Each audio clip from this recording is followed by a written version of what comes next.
देव भगवान की जय। प्यारे कृष्ण कन्हैया लाल की जय। श्री पुरुषोत्तम मास महात्म्य कथा अध्याय 13।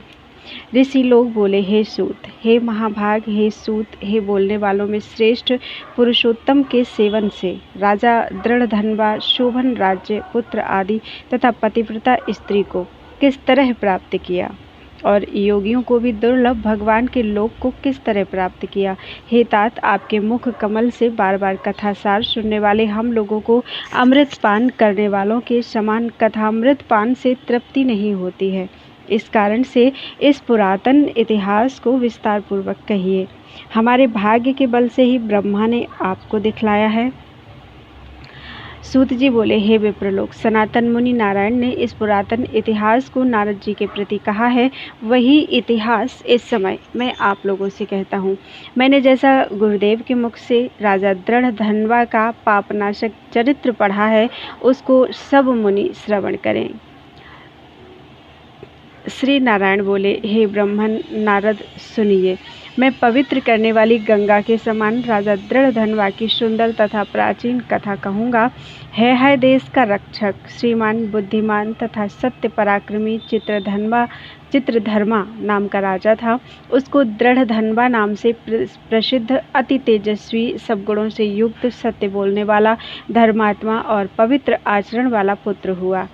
कान तक लंबे नेत्र वाला, चौड़ी छाती वाला, बड़ी भुजा वाला, महातेजस्वी वह राजा दृढ़धनवा प्रशस्त गुण समूहों के साथ बढ़ता गया। वह चतुर राजा दृढ़धनवा प्रसन्नता के साथ गुरु के मुख से एक बार कहने मात्र से पूर्व में पढ़े हुए के समान व्याकरण आदि 6 अंगों के साथ 4 वेदों का अध्ययन कर, गुरु को दक्षिणा देकर और विधि पूर्वक उनकी पूजा कर, बुद्धिमान राजा गुरु की आज्ञा से पिता चित्रधर्मा के पुर को गया। अपने नगर में वास करने वाले प्रजावर्ग के नेत्रों को आनंदित करता हुआ जिस पुत्र को देखकर राजा चित्रधर्मा भी अत्यंत हर्ष को प्राप्त हुआ। पुत्र जवान होकर संपूर्ण धर्म को जानने वाला हो और प्रजापालन में समर्थ हो, इससे बढ़कर सारशून्य इस संसार में और क्या है, अर्थात कुछ नहीं है। अब मैं 2 भुजा वाले मुरली अर्थात बंसी को धारण करने वाले, प्रसन्न मुख वाले, शांत तथा भक्तों को अभय देने वाले श्री कृष्ण चंद्र की आराधना करता हूँ।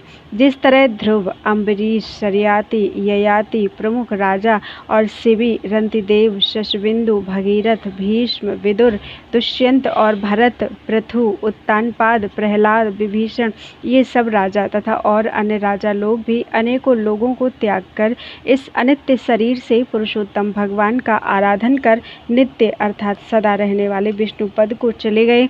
उसी तरह स्त्री, मकान, पुत्र आदि में स्नेहमय बंधन को तोड़कर वन में जाकर हरि का सेवन करना हमारा भी कर्तव्य है। ऐसा मन में निश्चय कर समर्थ राजा दृढ़धनवा को राज्य का भार देकर स्वयं विरक्त होकर शीघ्र पुलह ऋषि के आश्रम को चला गया। वहां जाकर संपूर्ण कामनाओं से निष्प्रय होकर और भोजन त्याग कर हर समय मन से श्री कृष्ण चंद्र का स्मरण करता हुआ तप करने लगा। कुछ समय तक तप करके वह राजा चित्रवर्मा हरि भगवान के परम धाम को चला गया। राजा दृढ़धनवा ने भी अपने पिता की वैष्णवी गति को सुना। उस समय पिता के परम धाम गमन से हर्ष और वियोग होने से शोकयुक्त राजा दृढ़धनवा पितृभक्ति से विद्वानों के वचन में स्थित होकर पारलौकिक क्रिया को करने लगा। नीति शास्त्र में विशारद अर्थात चतुर राजा दृढ़धनवा अत्यंत शोभित पवित्र पुष्करावर्तक नगर में राज्य करने लगा। अच्छे स्वभाव वाली विदर्भ राज की कन्या उसकी स्त्री गुणसुंदरी नाम की थी। पृथ्वी पर रूप में उसके समान दूसरी स्त्री नहीं थी। उस गुणसुंदरी ने सुंदर, चतुर, शुभ आचरण वाले 4 पुत्रों को उत्पन्न किया और संपूर्ण लक्षणों से युक्त चारुमती नामक कन्या को उत्पन्न किया। चित्रबाग, चित्रवाह, मणिमान और चित्रकुंडल नाम वाले वे सब बड़े मानी शूर अपने अपने नाम से पृथक विख्यात होने लगे।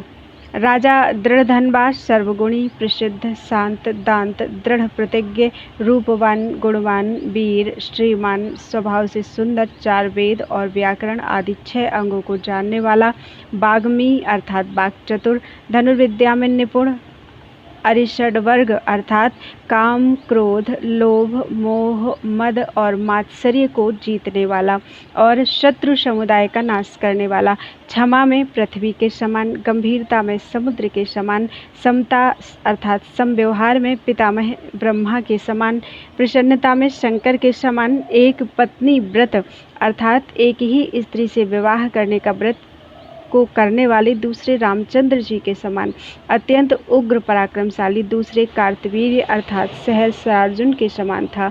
नारायण बोले, एक समय रात्रि में शयन किए हुए उस राजा दृढ़धनवा को चिंता हुई कि अहो, यह वैभव किस महान पुण्य के कारण हमें प्राप्त हुआ है। ना तो मैंने तप किया, ना तो दान दिया, ना तो कहीं पर कुछ हवन ही किया। मैं इस भाग्योदय का कारण किससे पूछूं। इस प्रकार चिंता करते ही राजा दृढ़धनवा की रात्रि बीत गई। प्रातःकाल ब्रह्म मुहूर्त में उठकर विधि पूर्वक स्नान कर उदय को प्राप्त सूर्य नारायण का उपस्थान कर भगवान की कला की पूजा कर अर्थात देव मंदिरों में जाकर देवता का पूजन कर ब्राह्मणों को दान देकर तथा नमस्कार करके घोड़े पर सवार हो गया। उसके बाद शिकार खेलने की इच्छा से शीघ्र वन को गया। वहाँ पर बहुत से मृग, बारह अर्थात सुअर, सिंह और गवयों अर्थात चबरी गाय का शिकार किया। उस समय राजा दृढ़धनवा के बाण से घायल होकर कोई मृग बाण सहित शीघ्र एक वन से दूसरे वन को चला गया।